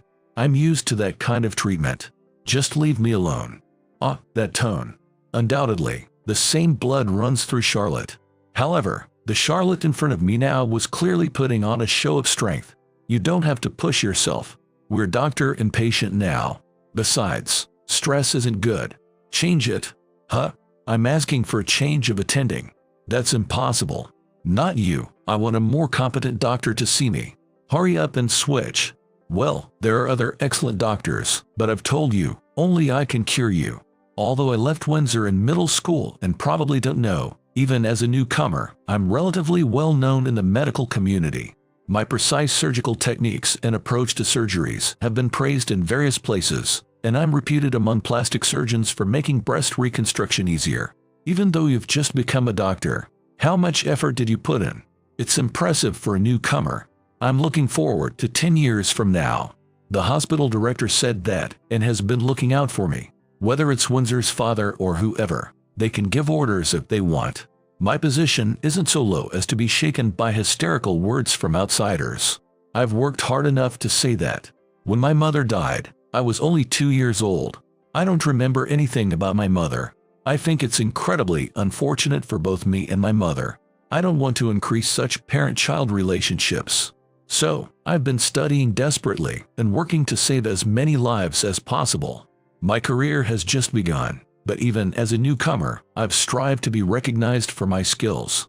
I've learned, researched, written papers, practiced, and interacted with patients more than anyone else. Surely, I can provide appropriate treatment and excellent post-operative care for her. So, will you leave it to me? Can you really cure me? Yeah, I want you to believe. But there's one big problem. What? It's your family. Are they always like that? Jer, it's because of my poor performance. Poor performance. Winger, that can't be true. Weren't you always at the top of your class? And didn't you go to a famous private university? You couldn't get in if you had poor performance. I did my best. I managed to get into college, but I couldn't be at the top. I'm still working at my dad's company, but unlike my sister, I'm not good at my job, so I'm always stuck with chores. No matter how hard I try, my dad won't acknowledge me. With that, Charlotte seemed to overflow with emotion and began speaking rapidly. Charlotte's father is the president of the Windsor Group. The Windsor family is a prominent presence in the local community, overseeing numerous companies in the area. My father also worked for one of those companies. There are probably many families like that. That's how famous and powerful they were. With a daughter from such a family, there were high expectations from everyone around. Being excellent was a given, but being a person of integrity was also required. Her older sister, Ashley, was quite talented, and her looks were even on par with the models. Come to think of it, when I entered middle school, the seniors often came to see Charlotte. That's Windsor's sister over there. She's cute. Ashley is prettier, though. Really. I'll choose the younger one. The boys compared the appearances of the sisters and spread rumors. Seeing that, the female students said things like it's sad to be compared to Ashley, and it must be tough to have such a capable sister. Showing sympathy. Both curiosity and sympathy were obstacles and discomfort for Charlotte. To push aside the voices around her, Charlotte made efforts. She worked hard in her studies, appearance, and relationships, showing herself to be as capable as her sister. When her sister graduated, I felt relieved, but now the voices of the teachers bothered her. Your sister was capable of everything. No matter where she went or how hard she tried, her sister's shadow followed her. Living under unimaginable pressure must have been what she experienced. Was I the outlet for that frustration? No, I'm not thrilled about it at all. But why me? I don't understand a reason. Windsor, why did you make fun of me so much? Did I ever do anything to you? Isn't it past the statute of limitations already? Would you mind talking about it? Waiting patiently, Windsor finally started talking. Because I hated you. Hated me. Why? Miller, even though you were clumsy and mediocre, everyone liked you, even your brother, and you got along well with your family, right? It's unnecessary to say I was clumsy and mediocre. Why is she bringing up my brother here? My brother is 2 years older and the same age as Charlotte's sister. Come to think of it, were they in the same class as Ashley? My sister was smart, capable, and beautiful, and she could do anything. She was always compared to me behind my back, while I was clumsy, but everyone liked you, even though you were clumsy. You were well liked, and you got along well with your brother, and you were loved. It was frustrating. So, you looked down on me because of that. Well, if I didn't, I couldn't stand it, could I? I don't quite understand that logic. There were other siblings who got along well, weren't there? My sister had a crush on your brother, you know. Huh? But that's none of my business, right? Even though my sister always makes fun of me, she's infatuated with your big bro. Even though I try so hard to earn my sister's approval, she never gives me the time of day. The guy my sister is head over heels for is your big bro, and he used to dote on you. So, it rubbed me the wrong way. What's up with that? It makes no sense. It's like a total misunderstanding, isn't it? Oh, by the way, Windsor, me and my brother, we're not blood related. Huh? My mom passed away when I was 2. She had a type of cancer specific to women. My dad, struggling with a young child, seemed to have a tough time. But when I was in elementary school, he met a wonderful woman and remarried. The woman who became my stepmother already had a child, who is my stepbrother Johnson, 2 years older than me. Both my new mom and brother were really nice to me and treated me like a real family member. Their love was genuine, so I was able to give genuine love back. I feel like Johnson and I were even closer than real siblings. People who don't know the situation would probably believe we're real siblings without a doubt. Is that so? I'm sorry, I didn't know. You struggled too, huh? I'm sorry, I was pretty mean, wasn't I? If it weren't for your big bro, you wouldn't be able to do anything. Was that envy towards me, who was loved by my brother? Maybe Charlotte also wanted to be loved by her sister, like me. Yeah, I guess I was pretty hurt. Just because I didn't know doesn't mean it was okay to say those things. Huh? I'm really sorry. It seems Charlotte is starting to regret her past words and actions. Charlotte, who used to be so cheeky, full of pride, arrogant, and cocky, is now completely downcast and looking down. Maybe this is her true self, you know. Thinking that, I feel a strong desire to protect her. Anyway, until the treatment is complete and you're discharged, your family is prohibited from visiting. Huh? Since you are already prone to stress, we really gotta eliminate any unnecessary factors right now. Your family would just get in the way of your treatment. So, they're banned. Sound good. Until I'm discharged. Until you're discharged. So, you mean they can come forever? Yeah, they don't need to come forever. Forever. Finally, Charlotte smiled. She's cute when she smiles, you know, even though it's frustrating. Maybe Charlotte has finally come around, because since then, we've been talking a lot. Talking about memories with the now honest Charlotte is fun, and I wonder why we couldn't do this back then. If we could talk like we do now back then, maybe we would have had different memories, you know. Come to think of it, you are really an amazing doctor. Huh? It seems Charlotte looked me up. You finally figured it out. Yeah, a bit late, but you worked hard in math, huh? It was tough, seriously. You did your best. The honest Charlotte is really cute. You also graduated from a famous private university. That's amazing. It's not amazing at all, 'cause my sister went to a better university. Windsor is Windsor, right? How long are you gonna compare yourself to your sister? That kind of thinking will just get in the way of your treatment. Can you stop? Miller, you've always been cheeky, huh? Not as much as you. Anyway, I'm going all out on the treatment. Let's work together. Thanks in advance. Fortunately, Charlotte's cancer was small, and there was no metastasis. Charlotte wanted to preserve her uterus, so I attempted conservative treatment. It was lucky that the lesion was amenable to conservative treatment. With this, I could fulfill her wish. I must say, I think I did a fantastic job. Pregnancy and childbirth should be possible in the future. Charlotte's post-operative course was good, and her physical strength recovered smoothly. Eventually, the day of discharge arrived. Hey, Miller. Yeah, what's up? Thanks for everything. I didn't feel anxious because you were there. You're unusually straightforward, aren't you? Shut up. I never thought I'd be able to exchange light banter like this back then. The Charlotte I used to detest has now become adorable to me. Here. What's this? My number? Huh? I still need treatment, right? You have to contact me if anything happens. You're gonna contact me directly. If you don't want to, it's fine. It's not a problem. Even if there's nothing, you can contact me. What's with that? It's creepy. She still has a foul mouth, but somehow, I can feel a hint of warmth. It's probably not just my imagination. Charlotte always contacts me before coming for regular checkups. We take breaks to coincide with the end of her checkup appointments and have lunch or grab coffee together. Doctor, when are you going to confess? What are you talking about? Don't play dumb. Recently, things seem to be going well between you and Windsor. Too bad, but I haven't had any conversations that would make you smirk. What a waste. Now, I'm counseling Charlotte about life. It seems that Charlotte has made up her mind to distance herself from her family because of this incident, and I'm currently advising her on how to start her new life. Given that she's lived a sheltered life, restarting work and life would require various knowledge. As for the room, that's one thing, but what about work? Do you have any prospects? Hire me at your hospital. I don't have the authority to hire you. Aren't you recruiting for receptionists or administrative staff? I wonder. Do you know, Parker? I think they're probably recruiting. But don't you need a medical office qualification?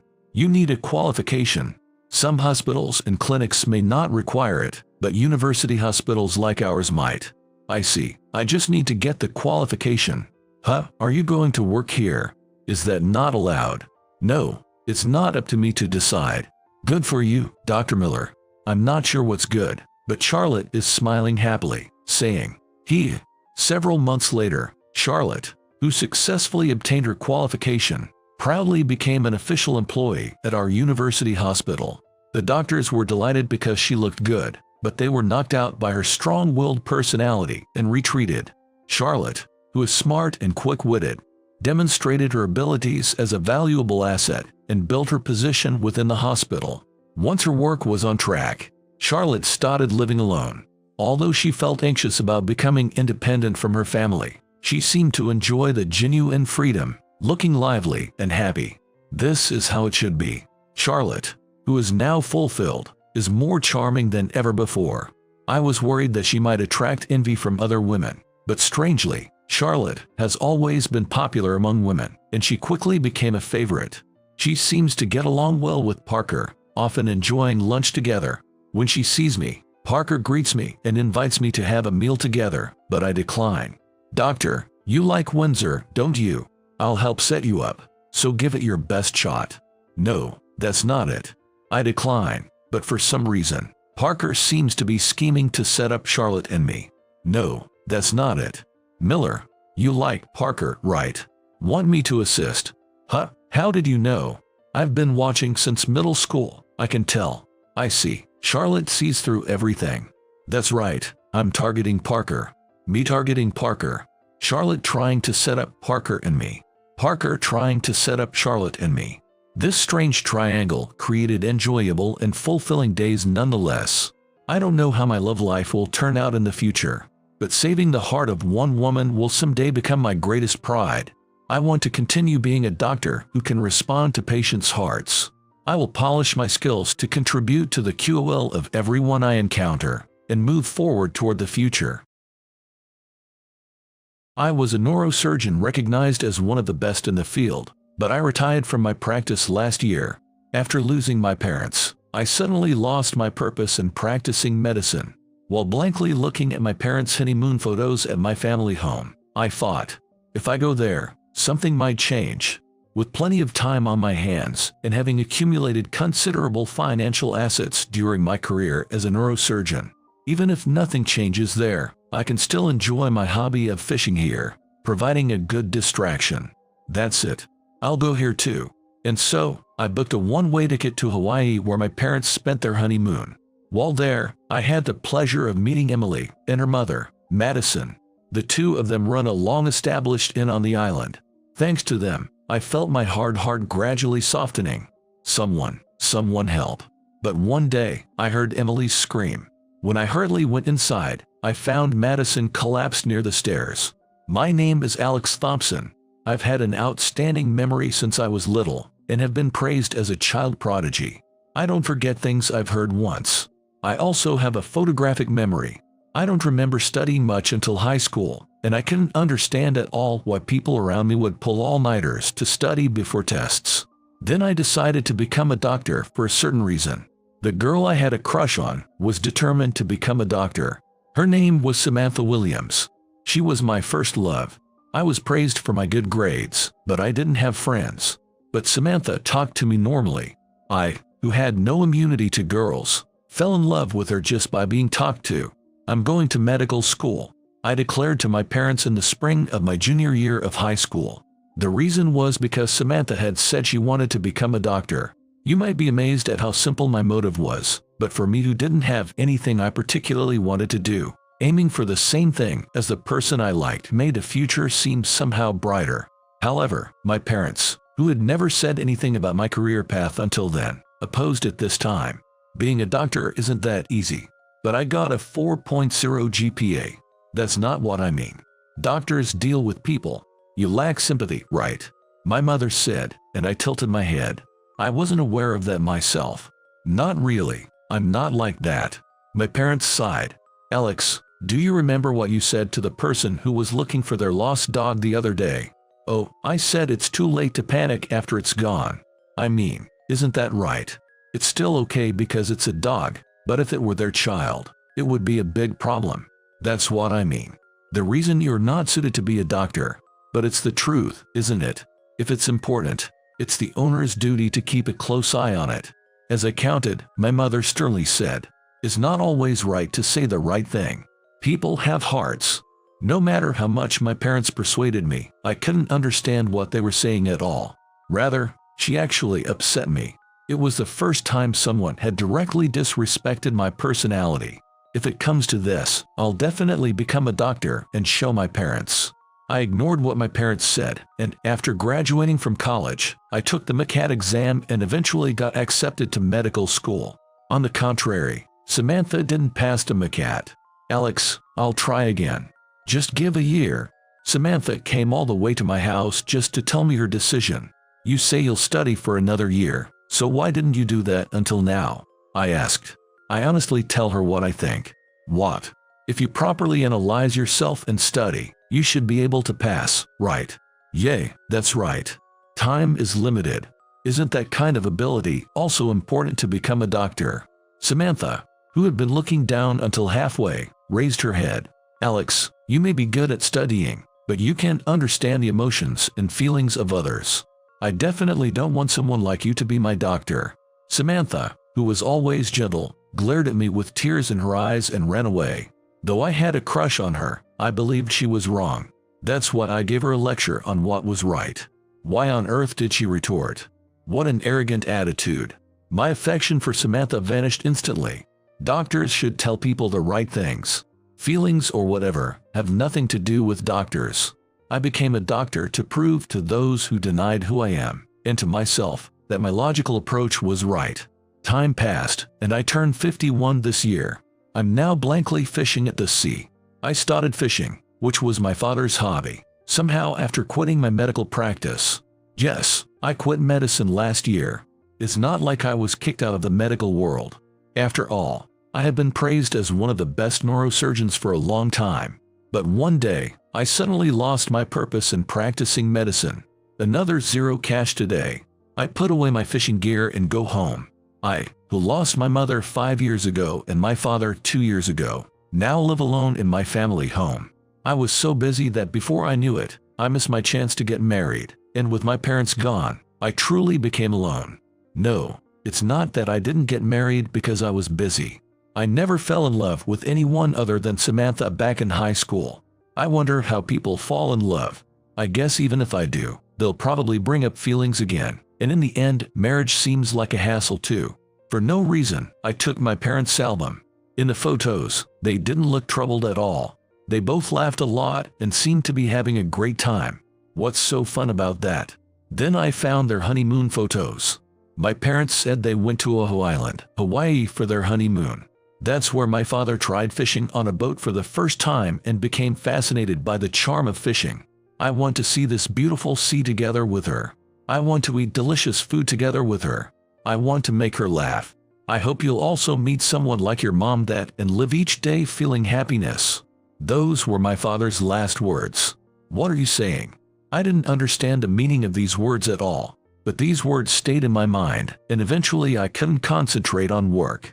The words left by my usually reticent father. I feel pain in my heart because even though I claimed the position of the top neurosurgeon to prove myself right and to show my parents that they were wrong, in the end I didn't succeed in proving myself. In the first place, my parents didn't want me to become a doctor. They wanted me to realize something more important. Realizing that, I lost the meaning of practicing medicine. So I promptly quit my profession. For the first time, I felt the desire to know people's feelings. After blankly looking at my parents' honeymoon photos for a while, I suddenly had an idea. If I go there, something might change. With plenty of time on my hands and having accumulated considerable financial assets during my career as a neurosurgeon, even if nothing changes there, I can still enjoy my hobby of fishing here, providing a good distraction. That's it. I'll go here too. And so, I booked a one-way ticket to Hawaii, where my parents spent their honeymoon. From Honolulu, a local air carrier took me to Molokai Island. Well, I didn't know there was such a beautiful scenery in the States. I gasped at the emerald green sea spreading all around. Maybe because it's not featured much in guidebooks, there were no tourists. I sat down on the beach and spent some time blankly. Where did you come from? I wonder how many hours had passed when I heard a voice from behind. When I turned around, a woman in her 70s was looking at me. New York City, I replied. Are you on a solo trip? Yes. Have you decided where you're staying today? I was startled. I had thought I would just find a hotel after arriving on the island, but I had completely forgotten. No, not yet. We run an inn. Want to come? The building is 60 years old, so it's old. but we clean thoroughly, and my daughter's cooking is delicious too. Lucky that meals are included too. I decided to take advantage of her kindness and stay there that night. The woman introduced herself as Madison Johnson. She said she runs the inn with her daughter Emily. Having said that, Madison is 72 this year. Emily is the one who manages the inn, and Madison said she just does things she enjoys, like cooking with vegetables grown in the garden. What's your name? Alex Thompson. That's a cool name, like a celebrity's. You should thank your parents. That's the first time anyone has ever said that to me. I am shocked by Madison's words. What's wrong? Madison looks at me, who is like that, with a puzzled look. No, it's nothing. I, who hadn't properly talked with anyone in the past year, had completely forgotten how to converse and could only give short answers to Madison's questions. While that was happening, we arrived at the inn. Emily, we got a guest. He wants to stay the night. A refined, beautiful woman who looked good in an apron came out from inside. This is my daughter and our beautiful hostess, Emily. Oh, Mom, really? But thank you. Emily smiled to me, looking embarrassed but happy. I am shocked again by this kind of parent-child relationship where she sincerely thanks her parent for praising her. What's with this mother and daughter? I felt a strange feeling about their relationship. I'm sorry for coming with no booking. Could I stay the night? Sure. No problem. Are you leaving tomorrow? No, I haven't decided yet. Unable to answer Emily's question well, my face suddenly felt hot. Perhaps being considerate of me like that. Both Madison and Emily smiled kindly. You can stay as long as you want. It's the off-season right now. We have vacancies. Next to Madison, Emily also nodded with a kind expression. Thank you very much. I think I'll stay for a while. And so, I ended up staying at Emily's inn for a while. Both Emily and Madison didn't ask me anything about myself other than my name. They were probably being considerate, and I was very relieved by that. Talking with people who don't know anything about me, about things other than medicine. As someone who had been praised as the best neurosurgeon, I hadn't had an experience like that in over 10 years. Though when it comes to talking, I was an expert at just giving agreeable responses. Hawaiian specialties, history, dialect. They knew so many things I didn't know, and I could honestly think, wow, that's amazing. Perhaps thanks to their kindness and the beauty of nature. As I spent time on the island, I felt like I was becoming more well-rounded myself. On the morning of my 5th day on the island, when I returned to the inn after a walk on the beach, I heard Emily's voice from inside. Someone help. When I hurriedly went inside, Madison was collapsed near the stairs. Next to her, Emily was shaking Madison's body in a panic. Emily noticed me. Alex, please help. My mom passed out. Don't shake Madison. Emily flinched at my shout. Don't move her head. Saying that, I immediately went to Madison's side and checked her condition. Emily, did Madison suddenly collapse? I didn't see the moment she passed out, but I heard a loud thud. When I came here, my mom was lying on the floor unconscious. Did she fall down the stairs? Emily told me in a trembling voice. From Madison's condition, I suspected she had a stroke. Is there a hospital on this island? There is a small clinic, but in emergency cases, we call a medevac helicopter to transport to the main island. My mom will be okay, right? I answered Emily, who timidly asked, clearly, I don't know if she'll be okay. Oh no. Seeing Emily's face that looked like she was about to cry, I caught myself. I'm sorry. More importantly, she needs treatment right away. Please request emergency aeromedical helicopter transport immediately. I gave precise instructions to the panicking Emily, intended to Madison, and the helicopter arrived quickly. When the crew member saw my face, he seemed to recognize me right away. You're Dr. Alex Thompson, right? I nodded slightly. Dr. Alex, you're a doctor. Learning about my identity, Emily was surprised. Dr. Thompson is a very famous neurosurgeon.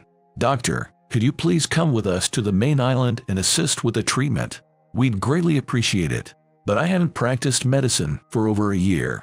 My skills have declined quite a bit.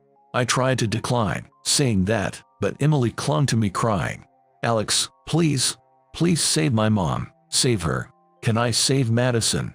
For the first time, I didn't have confidence in myself. Madison's chances of survival will greatly change depending on me. Thinking that the life of Madison, who who is important to Emily, rests on me. My hands trembled. In the past, no matter how difficult the surgery or who was watching the surgery, I never felt anything. But what has happened to me now? I was strongly shaken by the change in myself. Dr. Thompson, please. With the paramedic also pleading me, I came to my senses. I'll do my best. Madison and her daughter, who let me stay without suspecting me even though I didn't say anything about myself. For the first time, I thought, I absolutely want to save the person in front of me. I got on the helicopter with Madison, seen off by the people of the island who had gathered before I knew it. We soon arrived at the hospital on the main island. As I thought, Madison had a cerebral infarction. Can I perform the surgery? I humbly requested the hospital staff. I, who used to have people bow their heads to me saying please perform the surgery, am now pleading for the sake of a woman I happened to meet on a trip. I was the most surprised at myself for doing that. If you're okay with it, Dr. Thompson, we would be very grateful. By the way, do you know this person? She is the mother of the inn I was staying at. Everyone, we're going to save her. Of course, we will do our best to support you. The hospital management gave me consent to operate on Madison. It seems Emily also arrived at the hospital during the surgery. When I finished the surgery and exited the operating room, Emily was standing there looking like she was about to cry. Is my mom? She's all right. I think she'll wake up soon. Alex, thank you so much. Perhaps because the tension was released, Emily started sobbing. Leaving her to the staff, I headed to change my clothes. I stare at my hands. These hands have saved thousands of lives so far, but I've never felt such a sense of accomplishment. Even when a difficult surgery succeeded, even when I was thanked by the patient's family, I thought it's only natural that I can do it because I'm a doctor. With that mindset, I never got emotional. But now, I have a strange, fluffy feeling. After a while, I headed to Madison's hospital room. Next to the bed, Emily was gazing at Madison with a gentle expression. How is Madison? She's still sleeping. Madison was sleeping peacefully. Can I ask you something? Emily timidly asked about my past. Feeling like I could talk honestly with Emily and that she would listen properly, I started talking about myself. I don't understand people's feelings. Because I was good at studying, I received praise and lacked self-awareness as a student. However, after entering society, I encountered obstacles. My attitude toward patients became ruthless, lacking thoughtfulness in communication. My seniors scolded me at every turn. I was just doing what I was supposed to do matter-of-factly. What you were supposed to do. Diagnosing and treating illness is a medical profession. What's important is that the patient in front of you makes a recovery. Emily quietly nodded. I continue talking. I've never made a misdiagnosis in my career. I'm confident that I've always made the right choices. But my seniors kept scolding me over and over about the way I interacted with patients. As if they saw right through me. My parents worried about me at every turn. Are you getting along well with your patients? Wouldn't it be better for you to go into lab research rather than clinical-based work? Honestly, there was a part of me that thought it might be easier to just silently do my work in research. But out of defiance against my parents, I stubbornly clung to being a clinical-based neurosurgeon. I devoured medical literature from abroad and memorized the latest treatment methods and surgical techniques. Fortunately, I was good with my hands too, so I excelled at surgery. Eventually, armed with my proud memory and dexterity, I obtained the position of the best neurosurgeon that no one could deny. You put in a lot of effort. I never thought I'd be told something like that, and I teared up a little and fell silent at Emily's kind gaze. You worked harder than anyone to become an amazing person. I'm sure your dad and mom were happy about that. I shake my head. My parents never accepted me as a doctor until the very end. They opposed it when I aimed to become a doctor. They opposed it when I had just become one. And they didn't accept it even after I became a famous neurosurgeon. I told Emily my father's last words. In the end, and my father said this. I want to see this beautiful sea together with her. I want to eat delicious food together with her. I want to make her laugh. I hope you'll also meet someone like your mom that and live each day feeling happiness. Thinking Emily would understand everything, I let out what had been bothering me for so long. Any parent wants their child's happiness. Madison's voice rang out. I don't know when she had woken up. She opened her eyes slightly, looked at Emily and me, and smiled. Mom, I'm so glad. I'm so glad you woke up." As tears spilled out, Madison gently held Emily's hand. "Emily, Alex, thank you for saving me. I must have heard thank you from patients thousands of times before, but Madison's thank you was different from the others." My heart felt warm and tight. It was the first time I felt this way. "You have a nice expression. The way you are now, I'm sure you can understand." Saying that, Madison fiddled with her phone and showed me a photo. "What? When is this from?" In the photo, my parents were in front of the inn looking close. I knew it. They were your parents, Alex. Seeing my reaction, Madison seemed to gain confirmation. Madison told me about meeting my parents. It was about 6 years ago, I think. They said they had come here on their honeymoon and wanted to visit again. Just the two of them. Madison narrowed her eyes as if reminiscing. "Just like now during the off-season, my parents and Madison enjoyed having drinks together at night. The three of them. Your dad and mom, you know, they were really worried about you. They said because you're insensitive to people's feelings, you're also insensitive to your own feelings." What? What does that mean? I fully understand that I don't get people's feelings, but insensitive to my own feelings. Realizing I couldn't comprehend it, Madison kindly explained. "They said when you received a present, you weren't happy, and when you couldn't do a back hip circle, you weren't frustrated. The emotional expressions other kids could do, for some reason you lacked them. Come to think of it, that's true. I remember looking at people who cried in frustration or jumped for joy with a jaded eye, wondering what they were doing. Your mom said the reason you became a doctor was just to prove them wrong. There's no way you could feel joy as a doctor like that." That's right. I continued being a doctor to prove my parents wrong. That's why when my parents were gone, I lost the meaning of being a doctor. But you desperately tried to save my mom, didn't you? And just now, when my mom woke up, you had such a kind expression. "You're a fine doctor, Alex." Emily looks straight at me and says that. "That's right, be confident. You were having such a fun conversation with the island folks, clapping your hands and laughing, trying hard to keep your eyes open and listen to people even when sleepy." It's true, in these 5 days, I felt like my body and mind had somehow become lighter.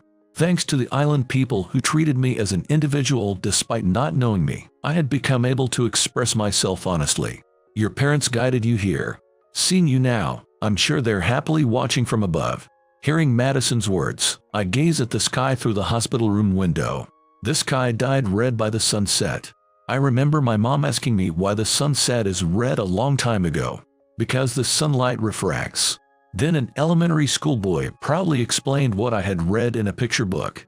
My mom, who praised me saying that's amazing, had a slightly lonely expression then. "The sunset is saying good job today. Another good day awaits tomorrow." I heard Emily's voice from behind. I see, that's what my mom wanted to convey to me then. I turn around to face Emily and Madison. The sunset warmly embraces people's hearts. That's why it's red. Hearing my words, the two of them smiled and nodded. Madison ended up being hospitalized for 3 months. "Emily, you have to attend to your ing, and I'll be here for a while, so please let me take care of Madison." Since it would be difficult for Emily to commute from the island to the main island every day, I decided to stay on the main island and visit Madison. "Thank you so much. We help each other out in times of need." I was surprised that such words naturally came out of my mouth, but at the same time, I was happy. And 3 months later, Madison was discharged as scheduled. When I returned to the island for the first time in a while, the island folks greeted me with cheers. "I have a request for you, Alex." Representing everyone on the island, Emily stands in front of me. "Would you stay on this island and become our doctor?" "What? But there's already one doctor, right?" I thought one doctor would be plenty for this population. "Yes, but he is already 78 years old." "Is that so?" "He actually wanted to retire a long time ago, but there were no other doctors, so he's been managing to continue even now. If we have you, Dr. Alex, we'll feel at ease. You won't make nearly as much as in New York City, but we got plenty of fresh air and good food here." The island folks I had become close with stare at me. There were people here who needed me as a doctor. Before I knew it, tears were falling from my eyes. "Alex, you saved my life. You visited me every day in Emily's place. You're a kind person who understands people's feelings. Be confident." Encouraged by Madison, I made up my mind. If you'll have me, please let me live here together with all of you. The island folks were overjoyed. Let's celebrate right away. To celebrate Madison being discharged and Alex becoming one of us. Everyone looks at me with sparkling smiles. Thank you so much. Thanks to the island people who accepted both the doctor me and the non-doctor me completely, I was able to be truly honest from the bottom of my heart. And so, I ended up becoming a doctor on this island once again. 1 year later, as I was preparing at the clinic, Emily came by. Alex, Grandma ran out of medicine, so she wants you to bring some over. She said to come before lunch. And then have lunch there before you go. You are popular, Alex. Emily laughs. The people on the island were incredibly kind. I'm not doing difficult surgeries here. What I'm doing is having conversations with people, which I used to be bad at. In the past, I would diagnose by the textbook and explain to patients like a robot. But it's different now. I woke up in the morning and my foot hurt. The bone isn't broken, but what did you do yesterday? Did you hit it somewhere? I take plenty of time to look at the patient's face and empathize with them. And I value the conversation. The island folks are helping me grow as a doctor every day. Then I'll go a little before noon. Imagining the grandma who will greet me with a smile, I naturally smile too. Hey, have a good day. We have 2 groups of guests today, so I gotta get ready quickly. Emily. I stop Emily, who was about to start pedaling her bike. What is it? I gather my courage and tell the puzzled Emily. Today's your birthday, right? Yes. How did you know? I heard from Madison. I get embarrassed and turn my face away from Emily. Emily stops her bike and comes in front of me. Happy birthday. Hey, thank you. I silently take out a small box from my white coat pocket. I don't know if you'll like this, but Emily gently opens the box, and her eyes light up. It's so beautiful. It's the color of the sea. Inside the box is an emerald green jewel necklace. While I was on the main island visiting Madison, I wandered around various shops. That's where this necklace caught my eye. I instantly thought it would suit you, so I bought it, but I couldn't find the right timing to give it to you. I have been holding onto it for over a year without being able to give it. Seeing me like that, Emily smiles kindly. I'm so happy. I feel like it's filled with your feelings for as long as you had it, Alex. Hearing Emily's words, I turn red, but I can't turn back now. I make up my mind and say to Emily, I want to see the beautiful ocean with you, Emily. I want to eat delicious food together. I want to make you laugh. That's how I feel. I'm happy when I'm with you, Emily.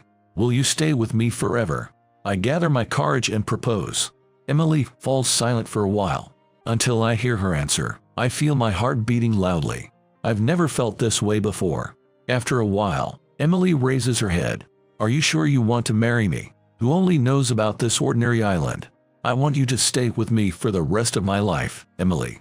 Thanks to you and the people on this island, I can hold my head high in front of my parents now. Hey. I'm sure my mom will be happy too. I look forward to our future together. Amazingly, Emily accepted my proposal. Yay! I shout and unconsciously pump my fist. Hey. You living honestly is wonderful, Alex. Emily's kind gaze makes my heart feel so warm.